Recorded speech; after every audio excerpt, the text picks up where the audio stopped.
কাদেরিয়া উচ্চ বিদ্যালয়ে 2026 সালের এসএসসি ও এসএসসি ভোকেশনাল পরীক্ষার্থীদের বিদায় সংবর্ধনা, মেধাবী শিক্ষার্থীদের সম্মাননা এবং বার্ষিক ক্রীড়া ও সাংস্কৃতিক প্রতিযোগিতার পুরস্কার বিতরণী অনুষ্ঠান অনুষ্ঠিত হয়েছে। বৃহস্পতিবার 16 এপ্রিল বিদ্যালয় মাঠে আয়োজিত এই অনুষ্ঠানে শিক্ষার্থী, শিক্ষক ও অভিভাবকদের স্বতঃস্ফূর্ত উপস্থিতি ছিল লক্ষণীয়। অনুষ্ঠানে সভাপতিত্ব করেন বিদ্যালয়ের প্রধান শিক্ষক জামাল হোসেন। সিনিয়র শিক্ষক নুরুল আফসারের সঞ্চালনায় এতে উপস্থিত ছিলেন সিনিয়র শিক্ষক ফোরকানুল হক, লিটন দেব, শওকত আকবর, রবিউল হাসান, নিভারানী দেব এবং জাহিদুল ইসলাম সহ অন্যান্য শিক্ষকবৃন্দ। অনুষ্ঠানের প্রধান আকর্ষণ ছিল বিদায়ী এসএসসি ও ভোকেশনাল পরীক্ষার্থীদের সংবর্ধনা পর্ব। এ সময় শিক্ষার্থীদের ফুল দিয়ে বরণ করা হয় এবং তাদের উজ্জ্বল ভবিষ্যৎ কামনা করা হয়। পাশাপাশি বিদ্যালয়ের মেধাবী শিক্ষার্থীদের হাতে সম্মাননা পুরস্কার তুলে দেওয়া হয়, যা অন্যদের জন্য অনুপ্রেরণার উৎস হিসেবে বিবেচিত হয়েছে। একই সঙ্গে বার্ষিক ক্রীড়া ও সাংস্কৃতিক প্রতিযোগিতায় বিজয়ীদের মাঝেও পুরস্কার বিতরণ করা হয়, যা সহ শিক্ষা কার্যক্রমে শিক্ষার্থীদের সম্পৃক্ততার গুরুত্বকে তুলে ধরে। বক্তব্যে শিক্ষকরা বলেন, শিক্ষার্থীদের শুধু ভালো ফলাফলের মধ্যে সীমাবদ্ধ না থেকে নৈতিকতা, শৃঙ্খলা ও মানবিক মূল্যবোধ ধারণ করতে হবে। তারা আত্মবিশ্বাস ও পরিশ্রমের মাধ্যমে পরীক্ষায় সাফল্য অর্জন করে বিদ্যালয়ের সুনাম অক্ষুণ্ণ রাখার আহ্বান জানান।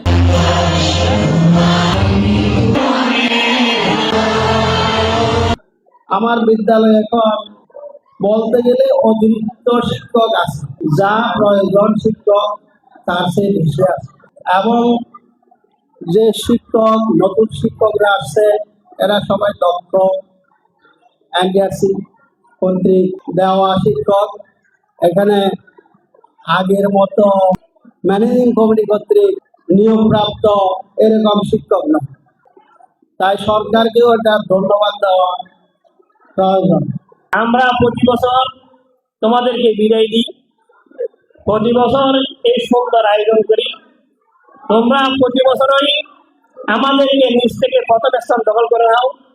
আমরা আমাদের চেহারা মানুষদের সামনে দেখাইতে পারি না, আমাদের মাথা হ্যাট হয়ে যায়। আমাদের কি অপরাধ? আমাদের বিদ্যালয়ের সমস্যা কি? তোমাদের বিদায় দেওয়া মানে আমার কাছে এখন মনে হয় ছেড়ে দে মা, খেয়ে বাঁচি। কোনো প্রকারে বিদায় দিতে পারলেই বেঁচে গেলাম। আর আমাদের শিক্ষক, আমাদের মাঝে যারা উপস্থিত আছে বর্তমানে, এদেরকে দেখলেই আমার মন প্রাণ জুড়ে যায়।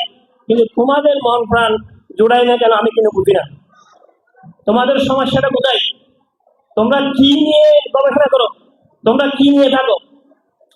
আমাদের এই সকল শিক্ষকদের দেখলে আমার মন প্রাণ জুড়ে যায়, কিন্তু তোমাদের মন জুড়ে না। ব্যাপারটা কি?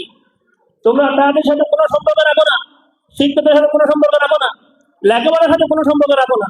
আমরা প্রতিবারই এই নিচ থেকে প্রথমে শ্রদ্ধা করি, এই একেবারে শেষ পর্যায়ে করে আসি। কারণ কি? আমরা কি প্রতিবারে এরকম হবো? আমরা তোমাদের জন্য আমার কোনো মেসেজ নেই, এই বছর পরীক্ষা দিন আমার কোনো মেসেজ নাই, কিন্তু সামনের পরীক্ষাতে মেসেজ আছে। তোমরা সাবধান হয়ে যাও। তোমরা এভাবে করতে যাও, আমরা তোমাদের বিদায় যাবো না। জীবনও এই অনুষ্ঠান আমরা করবো না, এই মঞ্চ আমরা সাজাবো না। তোমাদেরকে মঞ্চ সাজাইতে আমরা বারবার দায়িত্ব করবো। কারণ কি? আমরা এই ব্যক্তিগত অংশীদার আমরা আর হতে চাই না।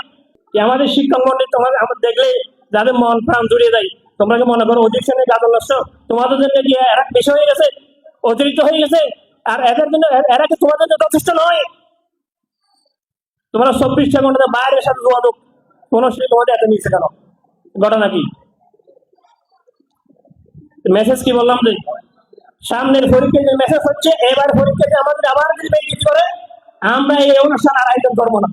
এই অনুষ্ঠান ভালো আয়োজন করে এই ভিডিও আরো করে এত টাকা খরচ করে দরকার নেই।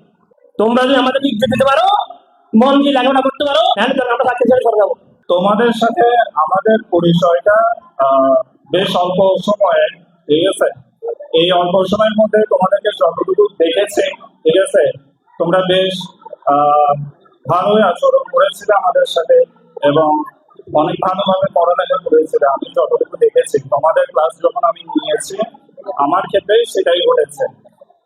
তো আসলে আমি যেহেতু তোমাদের নবাগত শিক্ষক, নতুন শিক্ষক, আমাকে হয়তো অনেকেই চেনে এবং অনেকেই চেনে না। যারা বিদায়ী ছাত্রদের মধ্যে বা ছাত্রীদের মধ্যে যারা নিয়মিত ক্লাস করেন নাই, তারা হয়তো বা আমাদেরকে চেনেননি। এই সূত্রে আজকে বিদায়ী সূত্রে তাদের সঙ্গে আমরা পরিচিত হয়ে এলাম। তো আমরা হয়তো তোমাদের সঙ্গে খুব দীর্ঘ একটা সময় কাটাতে পারিনি, কিন্তু এর মধ্যে দিয়ে আমরা যতটুকু সময় তোমাদের সঙ্গে কাটিয়েছি এবং যতটুকু সময় তোমাদেরকে দিতে পেরেছি, এই মুহূর্তে জানতে পারলাম। তো যেটাই হোক, অল্প কিছু সময়ের জন্য তোমাদের সাথে আমাদের পরিচয় হয়েছে, ক্লাস নিয়েছি। এতটুকু সময়ের মধ্যে এতটুকু শুধু বুঝতে পেরেছি, তোমাদের মধ্যে যে জিনিসটা সবচেয়ে বড় ঘাটতি সেটা হচ্ছে স্বপ্ন। তোমাদের মধ্যে আমি এমন কাউকে পেলাম না আজ পর্যন্ত যার লাইফে ভালো কিছু করার স্বপ্ন আছে। স্বপ্নটা কিন্তু আমাদেরকে প্রতি মুহূর্তে আমাদেরকে অনবরত পরিশ্রম করা তাগিদ দেয়। এই জিনিসটা ঘাটতি তোমাদের মধ্যে অনেক বেশি, যার কারণে তোমাদের কি বলবো আমি বুঝতে পারছি না। এই অল্প সময়ের মধ্যে যতটুকু পরিশ্রম করেছো, দোয়া করি ভালো কিছু করো। কিন্তু তোমরা যারা আছো এখনো যারা বিদায়ের পথে যাওনি, সময় আছে, তোমাদেরকে আমি একটা কথাই বলবো, তোমরা স্বপ্ন দেখো। আমরা জীবনে যত বড় স্বপ্ন দেখবো, সেই স্বপ্নতে আমাদেরকে পৌঁছাবে জীবনে ভালো কিছু করার জন্য। আমাদের পরিশ্রম, আমাদের চিন্তা চেতনা সবকিছু পরিবর্তন করবে শুধুমাত্র একটা জিনিস, সেটা হচ্ছে আমাদের স্বপ্ন। যত বড় স্বপ্ন দেখবা, চান্স অনেক বেশি তুমি তত ভালো জায়গায় দিয়ে পৌঁছাবে। রাম ছাড়া ওই রাঙামাটির ঘর আমার মন ভোলাই রে, ওরে কার পারে মোর হাত বাড়িয়ে। তোমরা এক সময় ষষ্ঠ শ্রেণীতে এসে আজকে ষষ্ঠ শ্রেণীর শিক্ষার্থীরা যেভাবে বরণ করে নিয়েছি, তোমাদেরকে এক সময় এভাবে বরণ করে নিয়েছিলাম আমরা। 5টা বছর তোমরা এই স্কুলে অতিবাহিত করেছো, জানি না কি শিখতে পেরেছো, আমরা আবার কি দিতে পেরেছি তোমাদের। বলবো যত ভালো কিছু দিয়েছি সেগুলো তোমরা ধারণ করো, খারাপ যা করেছি তা বর্জন করবে। নদী স্যার বলে গেছেন, ভালো শিক্ষার্থীর চাইতে ভালো মানুষ হওয়া দরকার। আজকে এই সময়টাতে ভালো মানুষের খুবই অভাব। ভালো মন মানসিকতা সবার থাকা উচিত।